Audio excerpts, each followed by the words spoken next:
essa já é a terceira vez que eu tô tendo que gravar esse vídeo, porque tô tendo alguns problemas com áudio, então caso aconteçam alguns pequenos ruídos e barulhos, a culpa não é minha, a culpa é do telefone.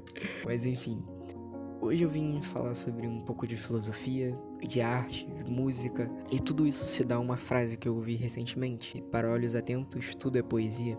John Locke dizia que o ser humano é uma folha em branco e que as experiências da nossa vida vão colorindo essa folha, e daí se desenvolve, né, a personalidade, os jeitos e etc. É até um pouco contraditório, por exemplo, ao que Thomas Hobbes dizia, né? Mas enfim, isso aí já é papo para um outro vídeo.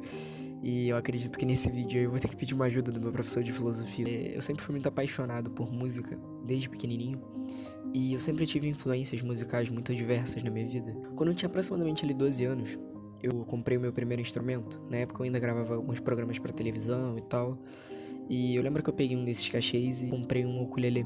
Graças a isso abriu-se um mundo na minha vida, o mundo da música. Eu não sabia que esse mundo era tão grande e tão complexo. Pra mim, música era só algo que você dava play no churrasco no fim de semana. Muitas pessoas não sabem, mas música é padrão vibratório. Ela altera tudo na nossa vida. Eu acabei desenvolvendo um gosto um pouco antigo, eu diria. Eu gosto de músicas muito antigas e acho que já deu pra perceber, eu tô com um CD do Tim Maia aqui. A minha parede é cheia de coisas aleatórias, tem adesivos de skate, tem mais uns discos ali em cima. Todo esse meu gosto foi moldado por experiências que eu tive, foi moldado por músicas que eu ouvi, foi moldado pelas minhas playlists que eu fui montando ao longo dos tempos, e principalmente pelo fato de eu ouvir música todos os dias da minha vida.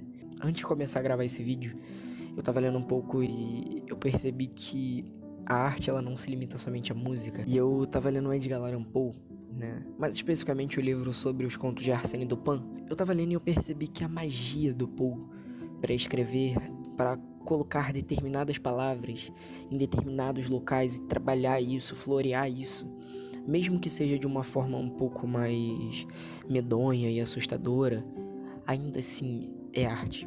E é uma arte muito louca, porque não era algo muito comum pra época. Pra mim, um dos melhores contos do Edgar Allan Poe, né, que já virou até música do Belchior, tá passando nesse exato momento o clipe de Princesa do Meu Lugar, se eu não me engano. Por meio disso tudo eu percebi que a arte não se limita somente ao que a gente ouve, mas principalmente ao que a gente vê, ao que a gente lê e ao que a gente sente. Eu acho que hoje a arte contemporânea falha um pouco nisso. Tende a chocar, mas ela de fato não cria algum tipo de conexão com esse choque. Se já fizeram isso, como eu vou fazer algo melhor? Como eu vou superar isso? É muito difícil. E eu acho que as pessoas hoje em dia nem tentam mais, pra falar a verdade. Eu acho que esse é o maior problema da nossa geração. A gente não tenta, a gente não se arrisca, a gente tem medo de errar.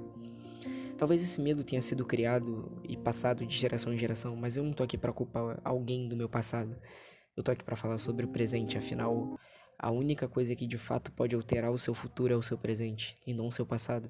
E eu parei pra observar durante toda essa semana sobre como a vida é louca e sobre como a poesia tá em coisas mínimas. Eu costumo dizer que a terapia pra alma é observar.